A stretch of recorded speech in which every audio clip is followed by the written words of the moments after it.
Hola a todos, mi nombre es Karen Campo. En esta oportunidad les voy a exponer el avance de la investigación titulada Idoneidad didáctica de un proceso de enseñanza sobre las funciones exponencial y logarítmica, orientada a conseguir la comprensión de los estudiantes. Esta investigación está siendo dirigida por los doctores Javier García y Vicente Font. En el transcurso de la presentación les voy a hablar sobre los aspectos generales, el marco teórico empleado, la metodología, consideraciones finales y las referencias empleadas. En cuanto a los aspectos generales, encontramos que las investigaciones sobre las funciones exponencial y logarítmica se han hecho desde dos enfoques: las direccionadas a los estudiantes y las direccionadas en la enseñanza. En cuanto a las enfocadas en los estudiantes, se encuentran diversas investigaciones que se han hecho desde diferentes enfoques teóricos. Estas investigaciones reportan que los estudiantes, tanto de secundaria, bachillerato como nivel universitario, presentan dificultades al enfrentarse a desarrollar tareas concernientes a estas funciones.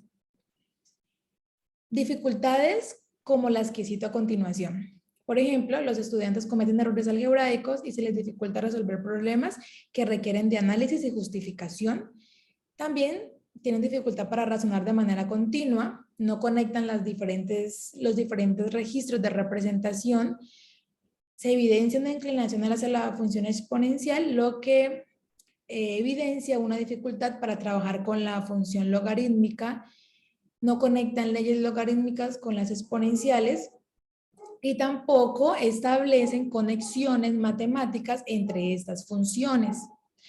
Esas investigaciones mencionan que es importante que se realicen diseño de tareas con el fin de contribuir a la comprensión de los estudiantes respecto a esas funciones.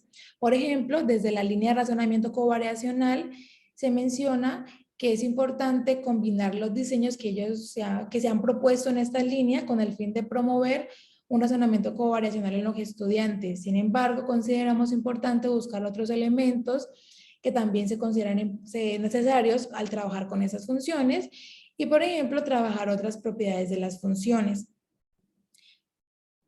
También otras investigaciones mencionan que es importante que se incluyan diferentes registros de representación semiótica, la conexión entre estos y también la conexión entre los diferentes objetos que emergen en la práctica matemática. En ese sentido, al analizar las investigaciones enfocadas en la enseñanza, vemos que hay dos líneas, las enfocadas en la práctica del profesor y las que se enfocan en las intervenciones y el diseño de lecciones.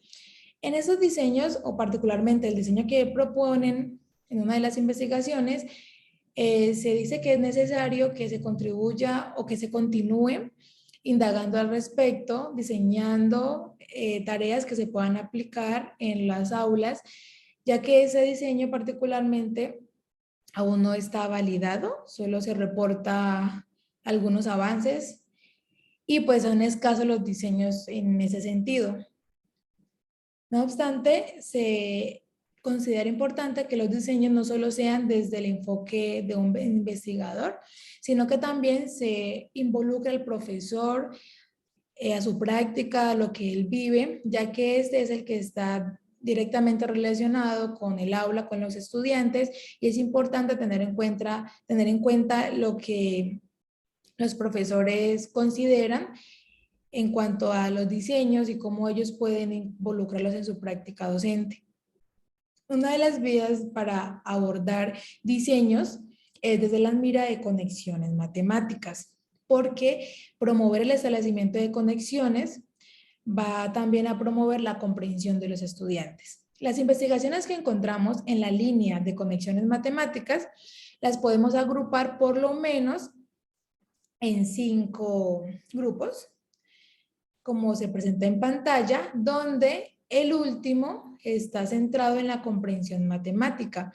En esta investigación que se cita, se realizó un estudio basado en el networking entre conexiones matemáticas y enfoque ontosemiótico realizado por Rodríguez Nieto y colaboradores, y particularmente en esta investigación se aborda la comprensión de estas funciones se abordan unos niveles, los cuales los vamos a tener en cuenta o los tenemos en cuenta en nuestra investigación para poder diseñar un proceso de enseñanza que involucre al profesor. En ese sentido, nosotros nos enfocamos tanto en conexiones matemáticas como en algunos constructos propuestos por el enfoque ontosemiótico. Así, planteamos las siguientes preguntas. ¿Cuál es la idoneidad didáctica de un proceso de enseñanza en nivel bachillerato sobre las funciones exponencial y logarítmica basado en conexiones matemáticas? ¿Y cuál es el progreso de los estudiantes respecto a su comprensión sobre las funciones exponencial y logarítmica?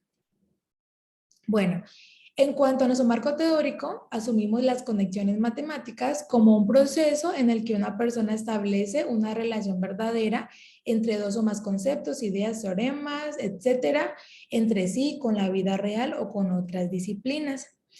En este marco, encontramos dos grandes grupos de tipologías de conexiones, las conexiones extramatemáticas y las intramatemáticas, que son las tipologías que tenemos en cuenta en esta investigación.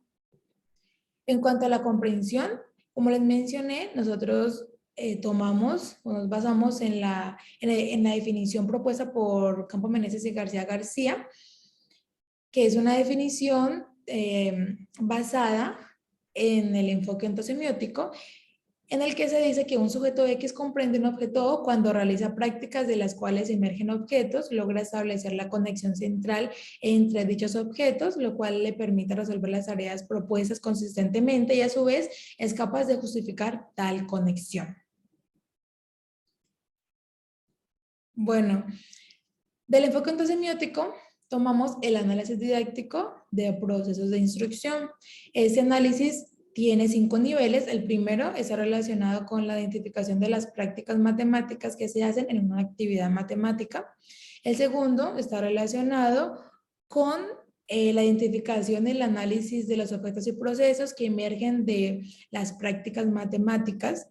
El tercero, con el análisis de las trayectorias e interacciones didácticas. El cuarto, con la identificación del sistema de normas y metanormas que rigen un proceso de instrucción. Y el quinto, que se basa en los 4 anteriores y está enfocado en valorar la idoneidad didáctica de un proceso de instrucción. Pero bueno, ¿qué se entiende por idoneidad didáctica? De acuerdo con Breda y colaboradores, la idoneidad didáctica de un proceso de instrucción se define como el grado en el que dicho proceso reúne ciertas características que permiten calificarlo como adecuado para conseguir la adaptación entre lo que los estudiantes comprenden y lo que se pretende enseñar, teniendo en cuenta las circunstancias y los recursos disponibles. Bueno, se proponen en este marco 6 criterios de idoneidad que permiten tanto diseñar como valorar o analizar un proceso de enseñanza. De estos 6 criterios, nosotros los tomamos todos, nos tenemos en cuenta todos los 6 criterios, pero en un primer nivel vamos a darle pues más importancia a esos 3 criterios, dado que son los criterios relacionados con el establecimiento de conexiones. Por ejemplo, en el ecológico se abordan las conexiones extramatemáticas e interdisciplinares. En el epistémico, estaría pues las conexiones matemáticas son un proceso, o sea que hablamos de riqueza de procesos, y en lo cognitivo porque estamos pues, teniendo en cuenta la comprensión de los estudiantes y cómo a través de ese proceso que es de establecer conexiones matemáticas se contribuye a la comprensión del estudiante. Bueno, en cuanto a la metodología, el enfoque de esa investigación es cualitativo, especialmente es un estudio colectivo de casos. Los participantes son 3 profesores y sus estudiantes. En este caso, cada profesor es de un país diferente. Uno es de Venezuela, el otro de Colombia, el otro es de México. El análisis de los datos se hace a través del análisis didáctico. Y las fases que sigue esta investigación están basadas en los criterios de idoneidad didáctica como herramienta para el diseño y rediseño de procesos de enseñanza. Bueno, en cuanto a la metodología, bueno, las fases, más bien, las fases metodológicas, la fase metodológica que sigue la investigación es a la siguiente ruta.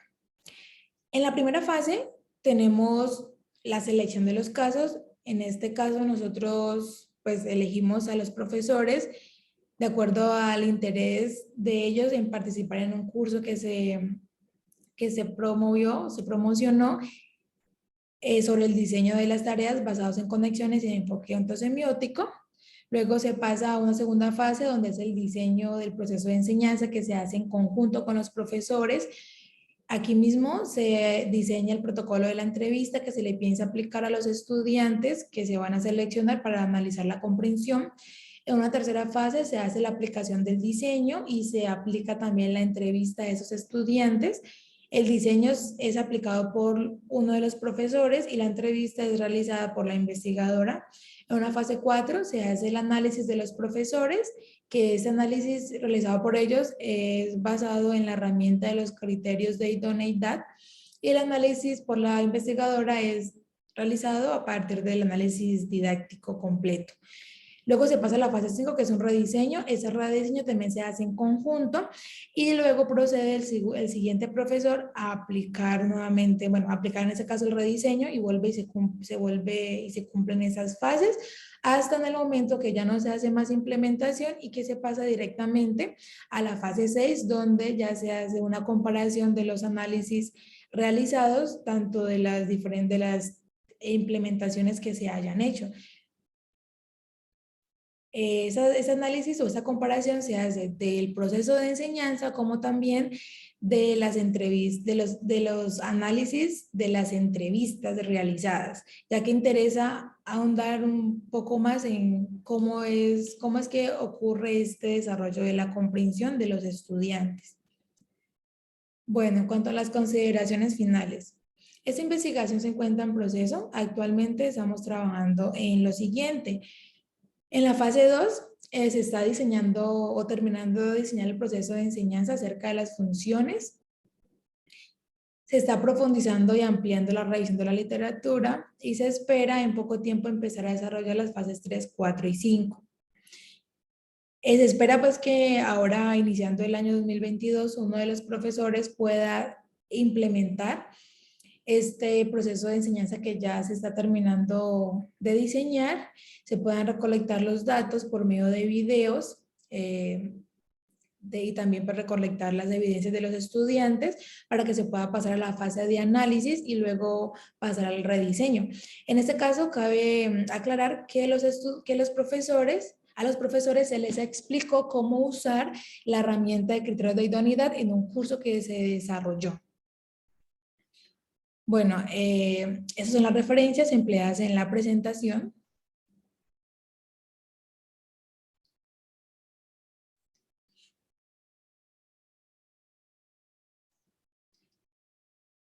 Y gracias por su atención.